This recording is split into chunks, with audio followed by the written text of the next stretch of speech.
Polda Sumatera Utara menarik kasus kematian Bribka AS, tersangka penggelapan pajak dari Polres Samosir. Ya, polisi pun membentuk tim khusus dalam penanganan kasus ini.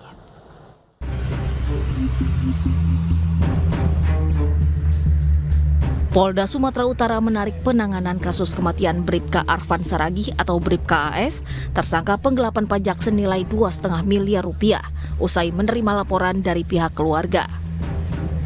Kasus kematian Bribka AS kini menjadi atensi Polda Sumatera Utara sehingga menarik kasus ini dari Polres Samosir.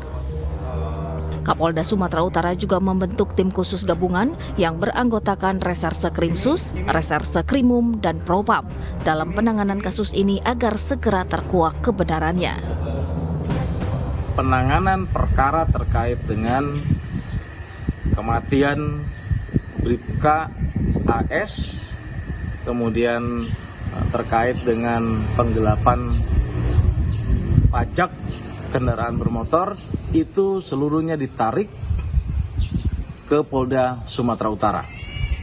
Jadi penyidik Polda Sumatera Utara yang terdiri dari penyidik Krimsus, penyidik Krimum, dan Propam untuk mendalami apa yang terjadi.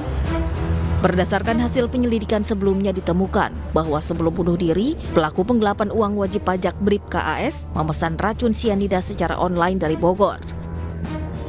Namun pihak keluarga merasakan adanya sejumlah kejanggalan pada kematian Bribka AS. Mengetahui hal tersebut, Polda Sumatera Utara pun berjanji akan bekerja secara profesional dan transparan. Dari Medan, Sumatera Utara, Aminur Rashid, iNews melaporkan. Dan untuk mengetahui informasi terkini terkait kasus ini, kita telah terhubung bersama kami Kombes Pol Hadi Wahyudi, selaku Kabid Humas Polda Sumatera Utara. Selamat siang Pak Hadi. Assalamualaikum, selamat siang Mbak. Waalaikumsalam Pak Hadi, bagaimana hasil penyelidikan awal kasus meninggalnya Bribka AS ini? Ya, yang pertama kami sampaikan bahwa setelah Bapak Kapolda bertemu dengan istri, keluarga, dan penasihat hukum dari almarhum Bribka AS, kemudian dibentuk tim untuk kembali mendalami, menyelidiki, dan membuktikan apa yang sudah dilakukan oleh penyidik Polres Samosir. Jadi tim sudah bergerak hari Sabtu dari mulai pukul 9 sampai dengan 16.30 mereka kembali mendatangi TKP. Tim terdiri dari Laboratorium Forensik, Kedokteran Forensik, kemudian penyidik di Treskrim Propam, dan juga penyidik Polres Samosir. Di sana penyidik melakukan reka adegan terkait dengan penemuan pertama kali jenazah Bribka AS.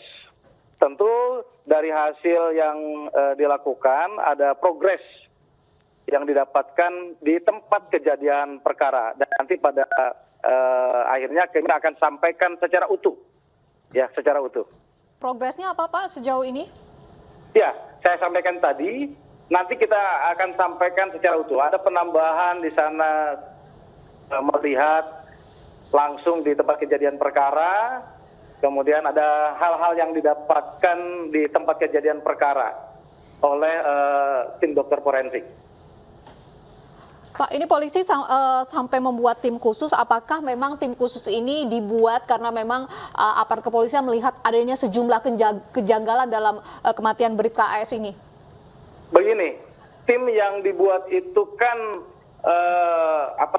mendalami kembali terkait dua kejadian. Yang pertama itu ada dugaan tindak pidana penggelapan uang pajak kendaraan bermotor yang melibatkan Bribka AS CS. Yang kedua terkait dengan kematian Bribka AS yang diduga bunuh diri. Jadi dua hal ini yang kembali didalami, sekaligus juga setelah Bapak Kapolda mendengar kegusaran, keluh kesah, dan meyakinkan. Jadi intinya tim ini untuk meyakinkan apa yang menjadi atau menjawab apa yang menjadi keraguan kegusaran dari pihak keluarga. Ya, kalau informasi terbaru dari keluarga apa Pak yang menjadi temuan dan bisa menjadi salah satu fakta begitu untuk mengungkap kasus ini, Pak? Itu kalau terkait dengan hal itu silakan tanya ke penasehat hukumnya ya. Kalau aparat kepolisian sendiri apakah melihat penggelapan uang pajak kendaraan bermotor yang tadi Bapak sebutkan ini ada kaitannya dengan kematian dari Bribka AS ini? Ya, yang tadi saya sampaikan bahwa tim ini mendalami kembali terkait dua hal. Yang pertama, penggelapan uang pajak kendaraan bermotor dan kematian yang diduga bunuh diri. Jadi dua hal itu tentu pasti ada kaitannya kan. Jika keluarga menganggap ada kejanggalan di balik kematian Bribda AS ini, apakah kepolisian juga melihat hal itu, Pak? Itu yang sekarang kita dalami. Jadi kita menjawab, tim ini akan menjawab keraguan daripada pihak keluarga, baik dari fakta-fakta hukum, fakta lapangan, dan juga dari forensik kepolisian. Baik, kita tunggu perkembangan kasusnya seperti apa. Terima kasih Kombes Pol Hadi Wahyudi, Kabid Humas Polda Sumatera Utara sudah bergabung bersama kami di iNews Siang.